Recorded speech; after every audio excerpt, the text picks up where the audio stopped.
Yo, what's going on, everybody? Quick lunch break. Had the opportunity to catch up on some quick content, and man, it just feels good to kind of be talking about football again. Officially, new news every day. I haven't been able to post as often as I wanted to, so this is kind of a nice break in between. But we've had a lot of stuff going on recently. Today was pretty significant for us. Zach Wilson not only had a birthday today, but apparently he had a perfect practice. I think I've seen that he went 10 for 10, a touchdown in the red zone, and then he also had a 2-point conversion to Elijah Moore today. So there's been camp stars pretty consistently so far. I'm excited for it. Zach Wilson's obviously been a little bit up and down, but we've had a lot of rave reviews recently. Again, perfect practice today. Not a lot of highlight reel catches. I know we had the bomb yesterday, the one-handed catch to Elijah Moore. But I mean, I don't think we've had another quarterback mentioned, at least for the past 5 of us, maybe since Pennington, that's been mentioned as having a perfect practice. And that's not even what I'm really keying in on. I think I like what Robert Saleh highlighted for it. Basically, he mentioned in his press conference that he's hoping we get to a point where we don't go crazy about these particular practices. And, later down the line, we just take a look at it and say, okay, Zach Wilson, he did his thing again, 3 or 4 touchdowns in practice, no turnovers, etc. And I think we would all definitely sign up for that. But I love seeing the bombs that he's dropping off as well. Seems like he's had a very easy connection with Elijah Moore already, which I'm super excited for. I'm starting to feel even more confident that he's definitely our wide receiver number 1. You take that out, CJ Uzomah, Tyler Conklin, he's been having a great connection with them automatically so far. So I love to see that. I think what I mentioned earlier still rings true. You see CJ Uzomah, at least from the comments I've been hearing out of training camp, he's definitely been on display being able to catch the ball and then make things happen afterwards, where it seems like Tyler Conklin is just beating people purely off his route running, and not necessarily bowling through people, but then he's probably been the bigger touchdown target in the red zone as well. But I think Zach Wilson's comfortable with both of them. So, right now it's almost a luxury. Elijah Moore, CJ Uzomah, Tyler Conklin is kind of the main target contributors. Corey Davis, I haven't heard as much often, maybe the last 2 practices, including today. But he's been up. I mean, he had multiple touchdowns throughout multiple practices early on. He seems like he's had a strong connection. I know he dropped about 10 to 15 pounds, and he talked about that helping to add on to his conditioning, his consistency and explosion, be able to get out there, make things happen. So, I think what we seen last year might have been a one-off situation. A lot of people are harping over Corey Davis about his drops. I think he had 6 last year. I think on average, what I looked at, if keep me honest, I think he averages about 2 or 3 drops a season. So either way, it's technically a lot because it's not like he's been the main absolute number 1 target at his team. Even in Tennessee, you take out maybe the first year or 2, he's had to share a lot of those targets. And then he had Julio Jones out there, but he had problems staying on the field as well. So I think his realm, and we'll see what happens this season, is definitely a elite, maybe above average number 2 wide receiver. And he's come to probably the best offense that he could have played in with how Joe Douglas has turned things around, because we have a lot of guys that can play inside and outside. There's not going to be a whole lot of predictability in the offense, especially considering, unlike Adam Gase, unlike Todd Bowles, unlike Rex Ryan's offenses that didn't really work out. And, Schottenheimer, I don't remember his name, Schottenheimer. Either way, the quarterback we originally had, we had like Gino, Mark Sanchez. He tried to implement motions and it just didn't really work out because we didn't have the personnel to match with it. So not only do we now have the personnel, we also have this motion aspect that should keep defenses honest. We have a running game that's looking like it's going to be extremely lethal. Breece Hall, since he's been able to start touching this practice field, I haven't heard a single bad thing about him. It seems like he's been a lot more of a natural pass catcher. based on what I've been seeing than anything else. A lot of the explosion, a lot of the home run threat ability. I think it was day one of practice when we put on the pads Monday. He already had two huge gains off the right side of the line, which we should all be excited for. Mekhi Becton dominating, ABT dominating on that side. Hopefully, Connor McGovern brings it again this year. But it's a lot of pieces for a defense to be worried about. And I'm only uncomfortable from the standpoint that the New York Jets historically have not been able to put out a good product offensively. It doesn't matter if we brought in offensive gurus, defensive gurus. Rex Ryan kind of had his own experiment where essentially he was quarterbacking the defense, and he was allowing the offensive coordinator to essentially be the head coach of the offense. And it didn't really pan out because you'd have to imagine, with Rex Ryan's personality and stuff, it wasn't going to provide an opportunity for the offense to really get the kind of players they needed anyways. But we are officially in the new era of football. Passing league, we have a quarterback with arm talents that can do all of the things required. We have wide receivers that can stretch the field, wide receivers with strong route running, wide receivers that can catch in traffic. I mean, Garrett Wilson, I've been hearing about. He's been an absolute monster so far. And then it's even more entertaining to me because we have a cornerback group that either matches or surpasses our wide receiver group, or vice versa, depending on kind of what you prioritize on your team. But we have number one cornerbacks that can match up against number one wide receivers. And then down the line, I'm still arguing that Bryce Hall can be a number one cornerback, and has shown that. I haven't seen anything in training camp, heard much of anything that's necessarily taken away from that either. And there was one small piece of news. Somebody, and I think it was from like heavy.com, so Paul Lesden, something like that. But I think he mentioned that so far in training camp, Bryce Hall has given up the most receptions when in coverage. There wasn't a whole lot of substance to it, and not to say that it was like a poorly written article. There wasn't a whole lot of substance. It was generally, when training camp has been watched by whomever, Bryce Hall has been in coverage against the top tier wide receivers. So Elijah Moore, Corey Davis, he's given up more receptions apparently than DJ Reed or Ahmad Sauce Gardner, who everybody's envisioning taking away that top position. I'm still in the opinion that it's going to be more of a split share. I want to say maybe down the middle, because that's what they've essentially been doing in training camp when they're rotating both of them out.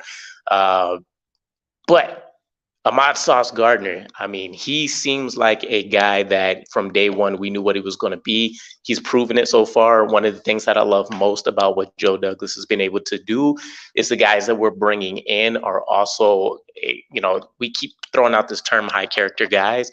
I think we're seeing a lot through the actions, whether it's players defending each other, when the PR groups are out there trying to nitpick over certain things. I think the Mekhi Becton situation. I'm trying to remember what else it was, but I know Hardy stepped up. Zach Wilson's Cougar drama. We had a lot of people that stepped up and, they had their fun with it, but then they also mentioned, we trust in our quarterback. We know there's not going to be a distraction, all of these great things.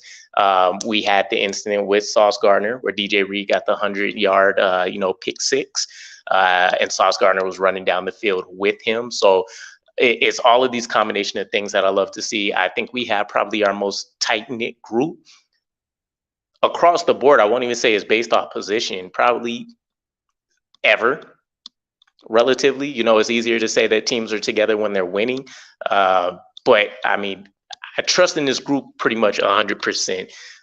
Some of the things that I think I love as a whole, though, coming out of training camp is that we have our consistent performers, and then we have these risers that have continued to get their name put out there on a daily basis. And it's a lot of undrafted free agents. And this was during a time where I wasn't expecting that we'd really have anybody that maybe made the team, especially after some of these more recent additions we had come in, right? DQ Thomas, the linebacker, looks like he's having a much further uphill battle now to make the roster. So he's probably going to be a practice squad stash. These wide receivers are making it really hard, really, really hard. I've heard a lot about Irvin Charles. And some of the names are there, but I can't gather them all right now. But I've been hearing a lot about Irvin Charles. There was another undrafted free agent that's been blowing up. Jeff Smith went crazy in mandatory mini camps, and then we haven't really heard a whole lot about from him since the pads came on. And I won't say that's necessarily a negative thing, but I think we also got, lost in the euphoria of all this positive news in the New York Jets realm. And we forget that we're still talking about a player that is going to essentially be a number 5 on the depth chart, right? And that he might be a really, really good number 5. But again, we're not talking about one of our 3 main starters. Otherwise, we'd be, knocking Braxton Berrios down the depth chart a little bit more. We'd be saying maybe we can ease Garrett Wilson into it a little bit more, even though he's a top 10 pick. And that's just not the case. So I love it. It makes me question maybe because a lot of these guys also have special teams prowess. The other guy that's coming to mind is Rashard Davis. I know he was definitely a special teams ace. And he had a lot of the championship pedigree from what I remember covering him when we originally signed. So it makes me question maybe Jeff Smith potentially can, be on the chopping block as well. So there's a lot of potential routes that, Joe Douglas has to go. I think there's a lot of trade opportunities that can be created. Chicago Bears is still a standout option to me. You can say the Panthers are still a standout option as a team that needs wide receivers. The Browns, to a degree, can probably use another wide receiver with the loss of Landry out there. And again, we're having all these guys that can play inside and out, so we can really cater to them that we're selling these guys a high upside product that's young, they're athletic, they can grow within the offense. You've seen what they've done in our offense, and our offense, keep in mind, is very complex. So for one, it's a huge plus for me to see that we have all of these young guys that are coming in. They're picking up the offense in training camp with pads. We're smacking people now. So, there's that added emphasis on making sure you're getting things right. And kind of a downside to me that makes me feel like maybe Denzel Mims doesn't officially last anymore, kind of like I've been expecting, because he essentially lost his rookie year in this system. Granted, it was his sophomore year. And then when he got on the field, he played extremely poorly.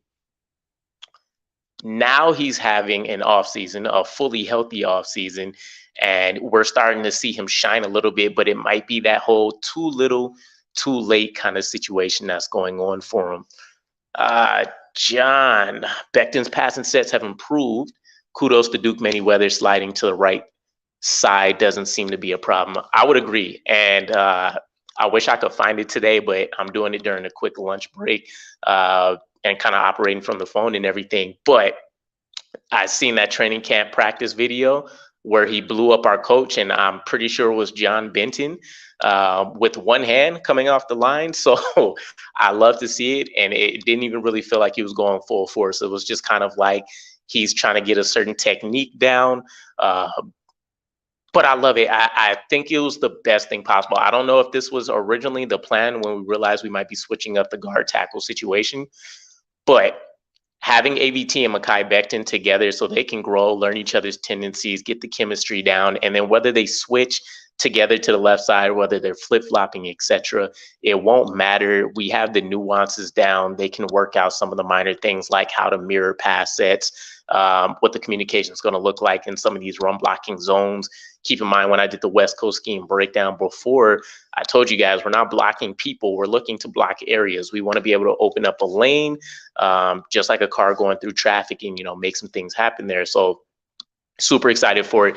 I don't think there was ever a concern that Becton was going to not perform as a right tackle. I think the biggest issue was, because keep in mind, his rookie season, which we were all excited for, he did better as a pass protector and graded poorly, or not poorly, he graded worse as a run blocker when everybody thought it was going to be the other way around. So maybe with the right tackle, kind of what that position generally has linked itself to, which is more of a run blocking type run blocking type tackle.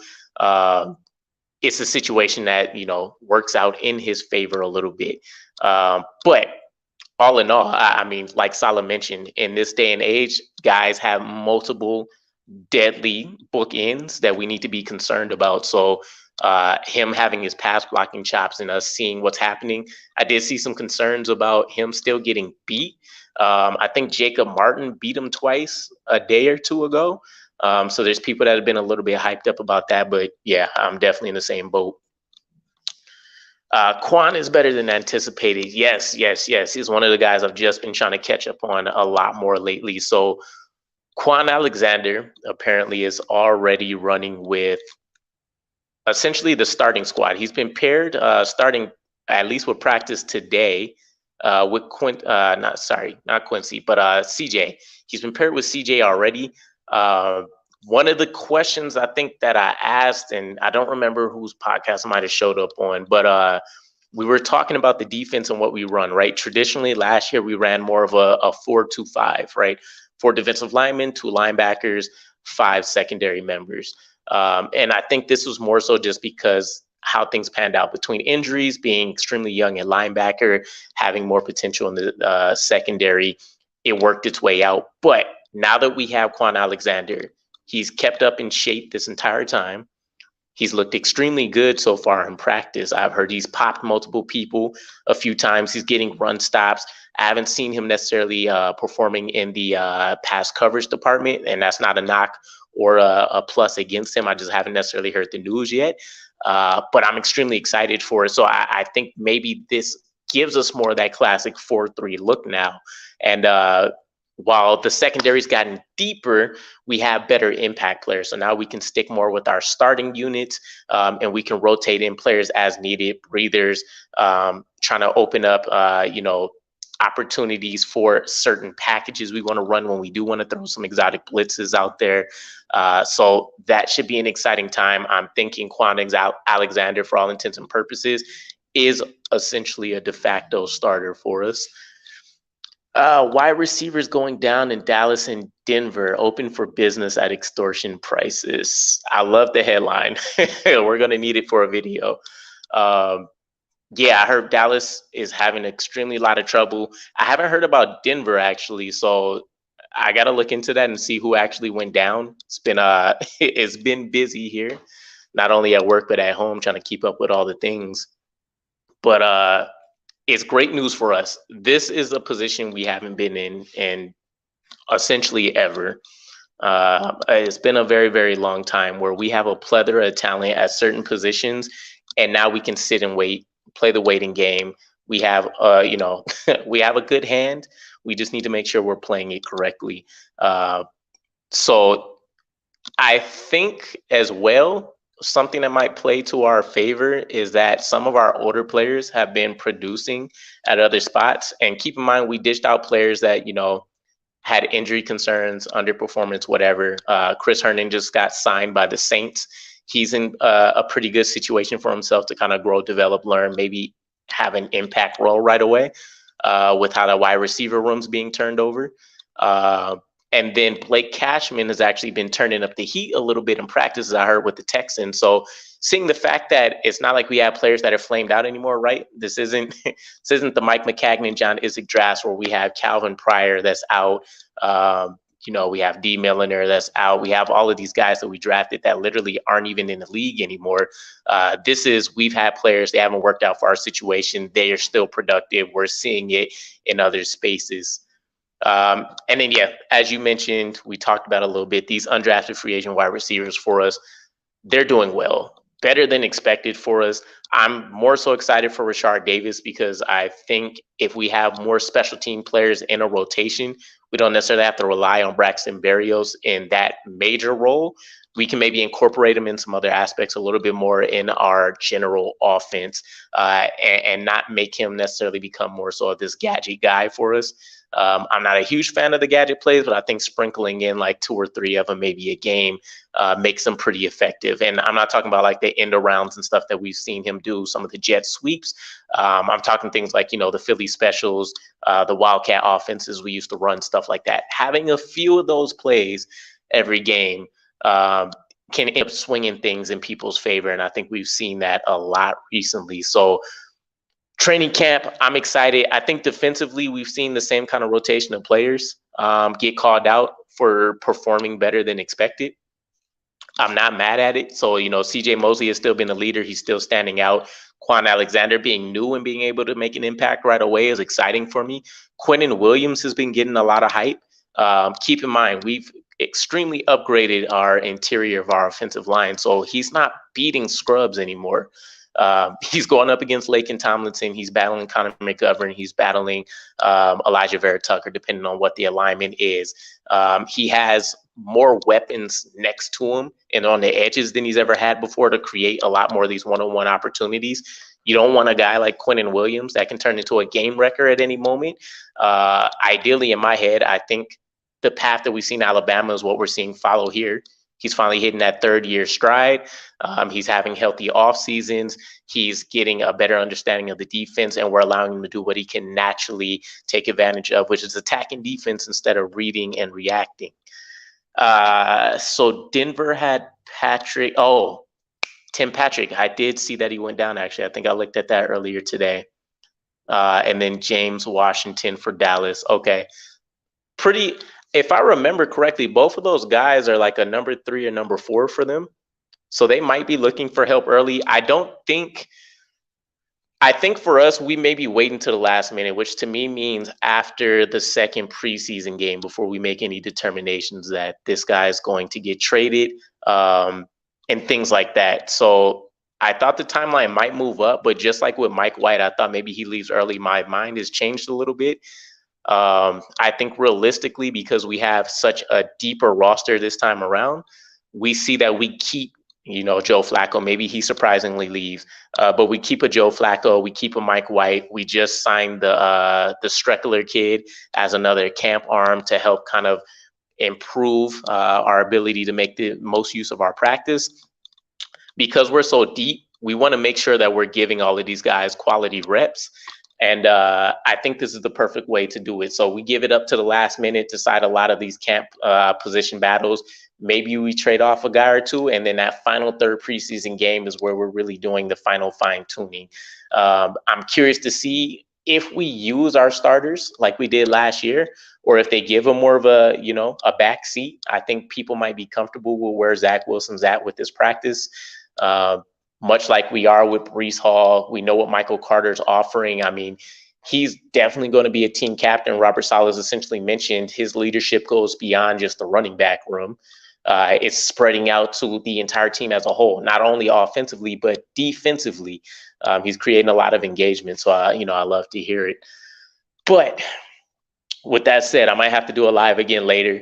There's definitely a lot more that we could talk about that I want to dive into, but I got to get back for a huge project at work. So I appreciate all you guys that are checking in. Let me know if there's anything that you guys want to necessarily see in either the next live or the next video. I do have a couple things that are pending in the works. I am working on getting back with Long Beach Joe, by the way. And then there are a few other podcasts that I'll be joining for some well-known YouTube content streamers that we have, as well as some new guys that are in the works. So there's gonna be a lot of exciting stuff coming up for me this summer. But with that said, I appreciate you guys checking this out, and I will catch you again. Peace.